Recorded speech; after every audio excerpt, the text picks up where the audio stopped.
तो बताइए हर्षवर्धन जी, बराबरी की बात से किसको दिक्कत और क्यों? देखिए ऐश्वर्या जी, दो तरह की चीजें होती हैं। एक तो ये कि अगर आप ये माने कि आप लोकतंत्र में जी रहे हैं, आप आधुनिक समय में, आधुनिक समाज में, आधुनिक भारत में हैं, तो फिर तो बराबरी की बात आपको सबसे सामान्य बात, वाजिब बात, जरूरी बात लगेगी।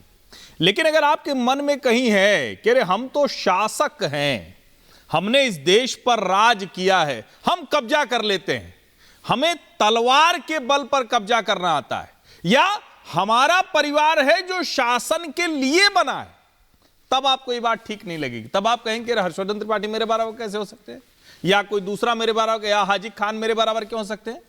तब आप कहेंगे कि नहीं नहीं, ये बराबर वाली बात नहीं हो सकती। और मुझे लगता है कि राष्ट्रीय स्वयंसेवक के सरसंघ चालक डॉक्टर मोहन राव भागवत जी ने भले किसी एक संदर्भ में वो बात कही है, आधुनिक भारत में उनकी यह बात गंभीर विमर्श का हिस्सा बनना चाहिए। और बहुत अच्छा है कि आप आज इस विषय पर चर्चा कर रहे हैं। मैं तो चाहूंगा कि लोग स्वस्थ मन से इसके सभी आयाम पर बात करें। अपने सपनों का बिजनेस शुरू करने के लिए आपको कोई भी बैंक बिजनेस लोन नहीं दे रहा? बिजनेस लोन लेने का सीक्रेट जानना चाहते हो तो फ्रीडम ऐप को अभी डाउनलोड कीजिए। सचमुच अगर आप लोकतांत्रिक हैं तो बराबरी की बात करेंगे। आपके मन में कोई और चीज है, किसी और तरह की ग्रंथि से आप पीड़ित हैं, तो आप कहेंगे कि नहीं बराबरी वाली बात ठीक नहीं। इसमें भी राजनीति है, इसमें भी। मेरे साथ पूरा पैनल है, एक बार पूरा पैनल दिखा दीजिए।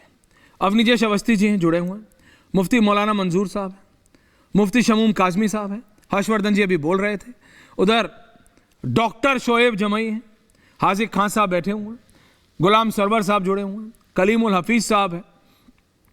मैं सबसे ये समझना चाह रहा हूं, सरवर साहब आपको मेरी आवाज आ रही है?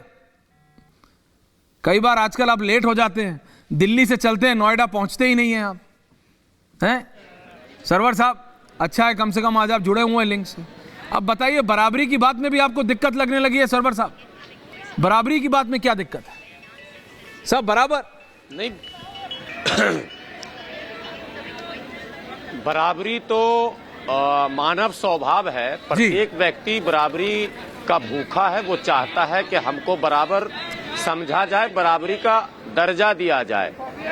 दरअसल मोहन भागवत जी ने जो बयान दिया है उसमें दो तीन बातें तो स्वागत योग्य हैं, लेकिन दो तीन बातें आपत्तिजनक हैं। क्या है आपत्तिजनक?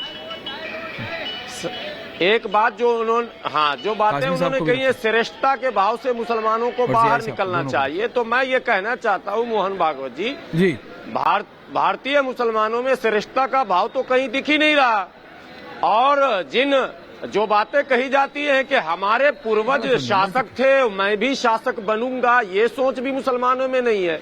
क्योंकि भारत का मुसलमान मुगल को, तुगलक को, ऐबक को, बलबन को, खिलजी को अपना पूर्वज मानता ही नहीं है। हम तो अपना पूर्वज उसको मानते हैं जिसने उस विदेशी मुगल को यहाँ से खदेड़ दिया, और उसको हम शेर शाह सूरी के नाम से जानते हैं जिसने यहाँ से ईरान तक खदेड़ दिया हुमायूं को।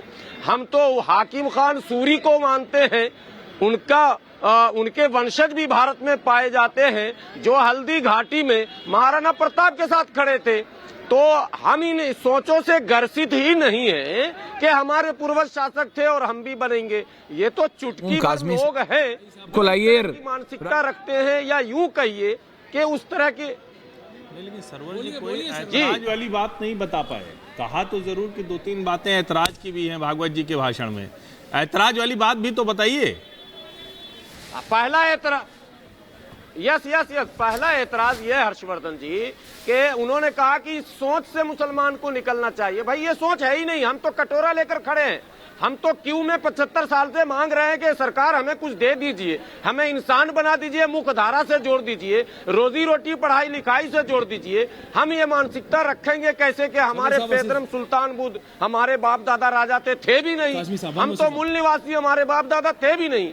एक दो शासकों का नाम है जो भारतीय हैं, बाकी सब तो विदेशी हैं। और उन विदेशी को भारत आमंत्रित करने वाले जो हैं वो कौन हैं, ये आप तो इतिहासकार, आपको बताने की आवश्यकता भी नहीं है। भारत के लोग लगभग जानते हैं। हाँ, उस विदेशी को भगाने का श्रेय हमें जरूर जाता है। अपने सपनों का बिजनेस शुरू करने के लिए आपको कोई भी बैंक बिजनेस लोन नहीं दे रहा? बिजनेस लोन लेने का सीक्रेट जानना चाहते हो तो फ्रीडम ऐप को अभी डाउनलोड कीजिए।